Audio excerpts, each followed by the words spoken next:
बिस्मिल्लाहिर्रहमानिर्रहीम, अस्सलाम वालेकुम। मैं हूं शकील कुरेजा। आज की सबसे बड़ी स्टोरी तो है बांग्लादेश के अंदर जो सूरत हाल पैदा हुई, बड़ी गैर मामूली। इस वक्त वहाँ पे जंगी सूरत हाल का सामना है, जश्न भी है और जंगी सूरत हाल भी है और केओस है वहाँ पे। उसके ऊपर थोड़ा तफसील से बात करते हैं। और जो पाकिस्तान के अंदर की खबरें हैं, DGISPR ने आज प्रेस कॉन्फ्रेंस की, बड़ी अहम नौयत की थी। इमरान खान साहब बड़े तवील अरसे से यानी कोशिश कर रहे हैं मुज़ाकरात के हवाले से, उसका आज फिर जवाब आया। तो जमूद जो है वो नहीं टूट रहा, कहाँ तक जाएगा, क्या असरात होंगे, इसके ऊपर तफसील से बात करते हैं। पहली खबर आज की, बांग्लादेश के अंदर पिछले माह एक एहतजाज का आगाज़ हुआ और बुनियादी एक ही नुकता है, वो है कोटा सिस्टम। पहले आपको थोड़ा बता दें कोटा सिस्टम है क्या, जिसके ऊपर ये एहतजाज लॉन्च हुआ। बांग्लादेश के अंदर कोटा सिस्टम के तहत सरकारी जो मुलाजमतें हैं 56% जो हैं वो चली जाती हैं कोटे में और बाकी बच जाती हैं 44%, 44% वो आम पब्लिक के लिए मेरिट के ऊपर जो है वो सरकारी मुलाजमतें मिलती हैं। अब सरकारी मुलाजमतों में अच्छी सैलरीज़ हैं वहाँ पर बांग्लादेश के अंदर, और या किसी भी मुल्क में कोशिश होती है लोगों की वो सरकारी जॉब में चले जाए ताकि उनकी पूरी ज़िंदगी का जो मामला है वो सिक्योर हो जाता है। तो वहाँ पर भी ये ट्रेंड अपनी जगह मौजूद है, गो के वहाँ पे इसमें तनख्वाहें भी बड़ी अच्छी हैं। अब जो 56% कोटा है उनका, उसमें से भी 30% जो है वो उन लोगों को जाता है जिन लोगों ने बांग्लादेश की तरफ से 71 की जंग लड़ी, जिनको वो अपने हीरो समझते हैं।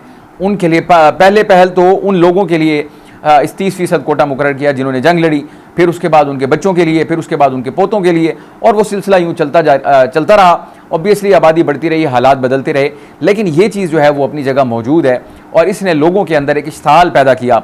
2018 के अंदर, पहले मैं आपको बता दूँ, 30% उनको चला जाता है, 10% जो है वो मखसूस अफराद के लिए है और इसी तरह 10% ख़वातीन के लिए भी है। तो इस तरह मिल मिला के वो 56% जो है वो तो उधर चला जाता है, जबकि 44% जो है वो आम लोगों के लिए चला जाता है। उसका उनको नुकसान ये होता है आम लोगों को कि उसमें कंपटीशन बहुत ज़्यादा बढ़ जाता है। 44 सीट्स हैं और उसमें पता नहीं कितने कैंडिडेट्स होंगे, तो वो कितना आएगा, 56 तो आपने पहले ही फिक्स कर दिया। तो बहरहाल इसको 2018 के अंदर शेख हसीना वाजिद की हुकूमत ने ख़त्म किया, और जब वो यानी कि इस कोटा सिस्टम को ख़त्म किया एहतजाज की वजह से, उनको ख़त्म करने के बाद जो एग्रीव्ड पार्टीज़ थी वो चली गई वहाँ की हाई कोर्ट में, और हाई कोर्ट ने उस कोटा सिस्टम को बहाल कर दिया। जब वो बहाल हो गया तो उसके बाद एहतजाज का सिलसिला फिर शुरू हो गया, और ये एहतजाज तलबा की जानिब से था। यानी इसमें ऑब्वियसली वो लोग होंगे जो फ्रेश ग्रेजुएट्स हैं या वो अपनी डिग्रीज़ ले चुके हैं। अब सरकारी मुलाजमतों में उनको मसला आ रहा है, उनको मिल नहीं रही क्योंकि कॉम्पिटिशन बहुत हाई है। 56% एक तरफ चला गया, पीछे बचा ही कुछ नहीं। उसके ऊपर बेबहा कॉम्पिटिशन की वजह से वो एहतजाज करने पर मजबूर हुए। अब इसमें जो शिद्दत आई वो पिछले माह यानी कि जुलाई के अंदर आई, और इसका आगाज़ हुआ इसी एक पॉइंट के ऊपर कि हुकूमत कोटा सिस्टम जो है उसको ख़त्म करे।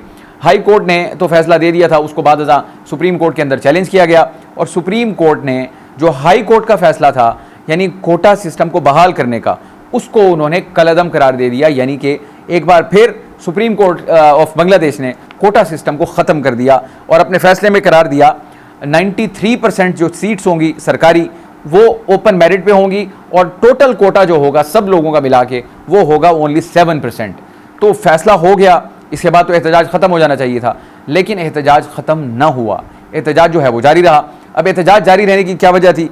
उनकी वजह ये थी, जो मुजाहिरीन थे उनका मौक़िफ़ था कि जो उनके लोग इस कोशिश के दौरान मारे गए उनको इंसाफ दिलाना चाहते हैं। वो इस हुकूमत से इंसाफ मांग रहे हैं उन लोगों के लिए जो इस एफर्ट और इस एहतजाज के दौरान मारे गए, और वो शिद्दत इख्तियार करता गया मज़ीद। यानी कि एक मुतालबा पूरा हुआ, उसमें एक्सटेंशन हुई, दूसरा मुतालबा आया, उसमें शिद्दत आती गई। वहाँ पर हुकूमत से जो है वो थोड़ी मिसकैलकुलेशन हुई। मिसकैलकुलेशन ये हुई कि उन्होंने इनको सख्ती से निमटना शुरू कर दिया। लाठी चार्ज हुआ, आंसू गैस इस्तेमाल हुई, बंदे मरे भी उसमें, और उसके अलावा लोगों के घरों पर छापे मारे गए। यानी कि एक सख्त किस्म का क्रैकडाउन जो है उसका आगाज़ हो गया। उस क्रैकडाउन के अंदर जो बंगाली हैं, बजाय इसके कि वो पीछे हटते, वो मज़ीद मुश्तइल हुए और वो उनका एहतजाज जो है वो बढ़ता चला गया। एहतजाज बढ़ा, हुकूमत ने और सख्ती बढ़ाई, तो इस तरीके से वहाँ जंगी सूरत हाल पैदा हो गई। यानी अवाम और हुकूमत जो है वो आमने सामने आते चले गए, और जो उसके अंदर यानी कि जो मोमेंटम था टकराव का वो बढ़ता चला गया। अब बढ़ते बढ़ते यानी कि जो पिछले 48 घंटे में तो चीज़ें जो क्लाइमेक्स को पहुँच गई। बांग्लादेश की वज़ीर-ए-आज़म जो हैं उन्होंने मतलब जब आपके पास इक़्तिदार होता है और जब इतना तवील इक़्तिदार हो, डायरेक्टली वो पिछले 15-16 साल से तो हुकूमत में हैं, 96 से उनके जो वज़ारत उज़्मा का सफ़र है वो उसका आगाज़ होता है, लेकिन अब ये 15 साल से तो मुसलसल वो हैं, चौथी मरतबा उनकी हुकूमत बनी। तो जोम होता है इंसान को ताकत का, शायद ताकत हमेशा रहने वाली है। कानून साजी अपनी मर्ज़ी की पाबंदियाँ अंदर लगाई, इजहार राय पे पाबंदी, अपोजिशन को दबाया, कानून तब्दील कर दिया। पहले निगरान हुकूमत इलेक्शन करवाती थी, इन्होंने कानून को तब्दील करके अपनी ही हुकूमत के नीचे इलेक्शन करवाया और फिर से जीत के हुकूमत में आ गई। तो अवाम के अंदर उनके खिलाफ नफरत ऑलरेडी मौजूद थी। फिर इनकी यानी शेख हसीना वाजिद की जानिब से इन लोगों को रज़ाकार कह दिया गया। अब रज़ाकार को आप ये समझ लें कि जैसे हम किसी को गद्दार कहते हैं जिसके ऊपर गद्दारी का इल्ज़ाम हो, तो वहाँ पर आप यही समझ लीजिए आम फहम बात कि रज़ाकार से मुराद एक गद्दार है। उसकी कॉनोटेशन ये है कि 71 की जंग में जिन लोगों ने जिन बंगालियों ने यानी जंग लड़ी और वो यानी कि पाकिस्तान के ख़िलाफ़ लड़ी, उनको तो वो कहते हैं अपना हीरो। और जिन बंगालियों ने पाकिस्तान की फ़ौज का साथ दिया, यानी कि जो नहीं चाहते थे कि हम अलग हों, तो उनको ये कहते थे रज़ाकार, यानी कि उनको गद्दार डिक्लेयर कर दिया गया। अब शेख हसीना वाजिद की जानिब से इन एहतजाज करने वालों को कहा गया कि ये रज़ाकार हैं, यानी कि ये वही लोग हैं या वही नस्लें हैं, उन्हीं में से हैं वगैरह वगैरह। मफ़हूम इसका यही बनता है। तो इस गद्दारी को जो है वो उन लोगों ने बड़ा एक माइंड भी किया और उसका जो इजहार है वो उन्होंने किया। उनके जो एहतजाज है उसमें मज़ीद शिद्दत आ गई और उस शिद्दत के बाद उनका जो वो एहतजाज का यानी टोन था या मकसद था, हदफ था, वो चेंज हो गया। अब उन्होंने कहा जी बात अब इस्तीफ़े पे ख़त्म होगी। और इसके अंदर जब मज़ीद हुकूमत की तरफ से सख्त कार्रवाइयाँ की गई, फ़ौज को कहा गया कि इनको निपटें, लेकिन एक सर्टन लिमिट्स होती हैं, एक लाइन्स होती हैं कि मुसलसल अपने बंदों के ऊपर वो गोली नहीं चला सकते। और जब सूरत हाल आउट ऑफ कंट्रोल हो जाए तो फिर आपको सोल्यूशन दूसरा निकालना पड़ता है, जो कि हमें नज़र आया। और इसके ऊपर फिर जब मज़ीद दबाव बढ़ा तो उन्होंने कहा जी अब सिविल नाफरमानी की तहरीक शुरू कर दी है पूरे मुल्क में। ऐसा वो मोबिलाइज हुआ बंगाली कि पूरे मुल्क के अंदर ये तहरीक जो है वो फैल गई। और उसकी वजह यह बनी कि जो हुकूमत की जानिब से अपने ताकत के जोम में इश्तिहाल उनको दिलाया गया, वो इनके गले पड़ा हुकूमत के, और ये सिविल नाफरमानी की तहरीक पूरे बांग्लादेश के अंदर फैलती चली गई। दबाव इस कदर बढ़ गया कि फ़ौज जो है उसने हाथ खड़े कर दिए मज़ीद यानी हैंडल करने से। अब जब इन्होंने सिविल नाफरमानी की तहरीक भी शुरू कर दी और साथ ही इस्तीफ़े का मुतालबा भी कर दिया, उनका यही मौक़िफ़ था कि अब इस्तीफ़े से कम पे बात नहीं होगी। फिर सूरत हाल ये बन गई कि इनकी अफवाज को ये फ़ैसला करना पड़ा और अपनी वज़ीर आज़म को ये बताना पड़ा कि आपके पास सिर्फ 45 मिनट का वक्त है, जो फ़ैसला करना है आप जल्दी करें। यानी कि उनको इनडायरेक्टली मैसेज दे दिया गया कि आप इस्तीफ़ा दें और जितना जल्दी मुमकिन हो यहाँ से निकल जाएँ। बेसिकली वो फ़रार तो हुई, लेकिन ये फ़रार तो नहीं था, ये उनको बेसिकली सेफ़ एग्ज़िट दिया उनकी फ़ौज ने कि यहाँ से निकल जाएँ। उनको निकलने में मुआवनत की, मदद दी, हेलीकॉप्टर इस्तेमाल हुआ फ़ौज का, और वो उनकी मंजिल क्या थी? हिंदुस्तान। ये वही हिंदुस्तान है जिसके साथ मिल के बांग्लादेश ने ये 1971 की जंग लड़ी और ये सारा कुछ किया। ये आज फिर साबित हुआ, वो दोबारा वहीं गई जहाँ से उनके वालिद का सियासी जन्म हुआ था। तो बहरहाल ये सारी सूरत हाल बनी और वो मुल्क से फ़रार हो गई। लेकिन जो इस वक्त सूरत हाल है वहाँ पर, और उसके जाने के बाद लोग वज़ीर आज़म ऑफिस में घुस गए, उनकी रिहाइश गाह में घुस गए। आपने यकीनन तस्वीर और फुटेजेस देखी होंगी, जूतों के साथ उनके बिस्तरों पे सोए हुए हैं, उनकी टेबल्स के ऊपर जूते रख के बैठे हैं। यानी कि उन्होंने बिल्कुल जिसको कहते हैं कि सब जगह पे वो चले गए, हर जगह पे उनको वही नज़र आए। उनके आर्मी चीफ आए, उन्होंने कौम से खिताब किया और ख़िताब के अंदर उन्होंने लोगों को यकीन दिलाया कि हम आपके साथ खड़े हैं, आपके साथ इंसाफ होगा, आपके जो मुतालबात हैं वो पूरे होंगे। यानी कि उनको तसल्ली देने की कोशिश की ताकि ये जो उबाल है वो थोड़ा कम हो, लोगों का इश्तिहाल कम हो और हालात को जो है नॉर्मल सूरत हाल पे यानी बहाल किया जाए। और इसके साथ उन्होंने कहा कि अबूरी सेटअप आएगा, सदर के साथ वो मुशावरत कर रहे हैं और जो अपोजिशन की जमातें हैं उनके साथ भी मुशावरत करेंगे और उसके बाद एक अबूरी सेटअप आएगा जो कि निज़ाम को आगे चलाएगा। लेकिन इस वक्त जो है वो सवालिया निशान अपनी जगह मौजूद है। लोगों ने वहाँ पे जश्न मनाया, बदस्तूर जारी है, सड़कें भरी हुई हैं, उनके नौजवान जितने भी हैं वो फतह का यानी कि जश्न मना रहे हैं कि उन्होंने एक बार फिर आज़ादी हासिल कर ली, क्योंकि एक रजीम बहुत लंबी थी और फिर ये जो शेख मुजीब का ख़ानदान था उसकी जो बाकियात हैं इनसे वो बड़े तंग आ चुके थे।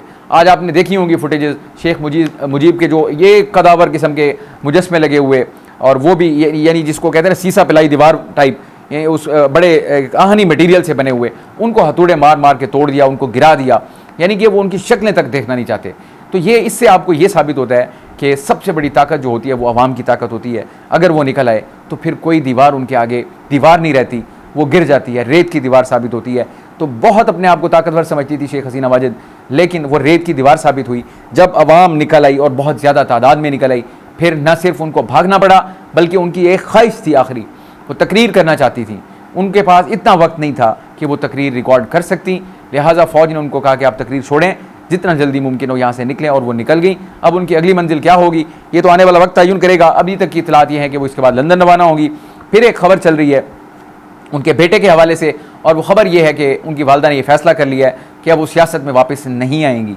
इस खबर का भी देखते हैं क्या मुस्तकबिल होता है। लेकिन इस वक्त जितनी नफ़रत का इजहार बंगालियों ने अपनी वज़ीर-ए-आज़म से किया, मैं ये समझता हूँ कि उनका सियासत में वापस आना जो है मेरे नज़दीक बड़ा मुश्किल ही लगता है कि अगर इस कदर नफ़रत भर गई हो तो उसको निकालना जो है वो बड़ा मुश्किल होगा। ये एक स्टोरी थी। अब आते हैं हमारे जो पाकिस्तान के हालात हैं। डेडलॉक जो है वो एक तवील अरसे से जारी है, मौजूद है। पोलराइजेशन अपनी इंतहा को पहुंची हुई है, सियासी जमातों के माबैन भी और इदारों के माबैन भी। सब जगह पे अपनी अपनी जो है वो हिकमत अमलियाँ तरतीब दी जा रही हैं, चाहे वो अदलिया का महाज हो, इस्टेब्लिशमेंट का हो, पाकिस्तान तहरीक इंसाफ का हो, हुकूमत का हो, जिससे जो बन पा रहा है, जो ताकत का इस्तेमाल, यानी जिस अंदाज में हर कोई अपनी ताकत का इस्तेमाल अपने अंदाज में करता है। हुकूमत जो है वो कानून साजी के ज़रिए कर रही है, अदलिया ने अपनी जो उनके पास इख्तियार है फैसले देने का उससे के ज़रिए किया, अपोजिशन जो है उनके पास एहतजाज का हथियार है वो उसके ज़रिए कर रहे हैं, और उन्होंने दबाव जो है वो हुकूमत के ऊपर बढ़ा के रखा हुआ है। और 9 मई का वाक़या जो है उसने इस्टेब्लिशमेंट को भी इस मामले के अंदर फरीक बना दिया। आज फिर DGI-SPR की जानिब से टॉक हुई और उनसे वही सवाल हुआ कि इमरान खान साहब कुछ अरसे से मुज़ाकरात की बात कर रहे हैं, उन्होंने ख्वाहिश का इजहार किया और वो चाहते हैं कि फ़ौज के साथ उनके मुज़ाकरात हों, और खैर सगाली पैगामात हैं एक किस्म के। तो इसके ऊपर फ़ौज का क्या मौक़िफ़ है, तो पाकिस्तान फ़ौज के तर्जुमान जो हैं उनकी जानिब से बड़े वाज़ेह अल्फाज में ये कह दिया गया। उन्होंने कहा जी 9 मई पर फ़ौज के मौक़िफ़ में कोई तब्दीली नहीं आई और ना ही आएगी। 2 बातें इन्होंने इसमें कर दी। अब तक कोई तब्दीली नहीं आई, यानी कि इमरान खान साहब की जानिब से जो एफ़र्ट्स की गई, जो कोशिशें की गई, बिलखुसूस पिछले 15-20 दिन के अंदर जो उन्होंने बार बार कहा कि वो अपना नुमाइंदा मुकर्रर करने के लिए तैयार हैं, बात करने के लिए तैयार हैं, मुकर्रर भी कर दिया है। फ़ौज जो है वो अपना नुमाइंदा मुकर्रर करे, हम बात कर सकते हैं, फ़ौज के बगैर मुल्क नहीं चल सकता। ये रॉयटर्स को जो इंटरव्यू दिया उसके अंदर भी उन्होंने कहा कि फ़ौज जो है वो लाजिम मलजूम है और फ़ौज के बगैर मुल्क ऑब्वियसली नहीं चल सकते। तो उन्होंने खैर सगाली पैगामात भेजे। लेकिन आज जो जवाब आया वो तो आप ये समझ लें कि दरवाज़ा बिल्कुल बंद है, ज़ीरो टॉलरेंस है 9 मई के ऊपर। वो एक रेड लाइन है जो अबूर हो चुकी है। मैं पहले भी गुजारिश कर चुका हूँ, मैं अब भी कर रहा हूँ। तो उनकी जानिब से बड़ा सख्त यानी मौक़िफ़ इख्तियार किया गया है। उनका मौक़िफ़ यही है, आज भी उन्होंने कहा यही बात है, ना मौक़िफ़ में तब्दीली आई ना आएगी। 7 मई को जो टॉक की थी DGI-SPR ने, उस वक्त उन्होंने कहा था कि इंतशारी टोले को चाहिए कि वो सिद्क़ के दिल से कौम से माफ़ी मांगे, तो उसके बगैर मामला आगे नहीं चल सकते। जबकि इसके जवाब में फिर इमरान खान साहब की जानिब से कहा गया था, गो के बहुत सारी उनकी तरफ से काविशें की गई, यानी जेस्चर्स दिए गए कि वो बात करना चाहते हैं। लेकिन जब माफ़ी के ऊपर इमरान खान साहब के सामने सवाल आया कि फ़ौज पाकिस्तान का ये मौक़िफ़ है कि सिद्क़ के दिल से 9 मई वाले जो है वो माफ़ी मांगे, इमरान खान साहब का जवाब ये था कि जिन लोग वो मुझसे माफ़ी मांगे, मैं उनसे क्यों माफ़ी मांगूँ।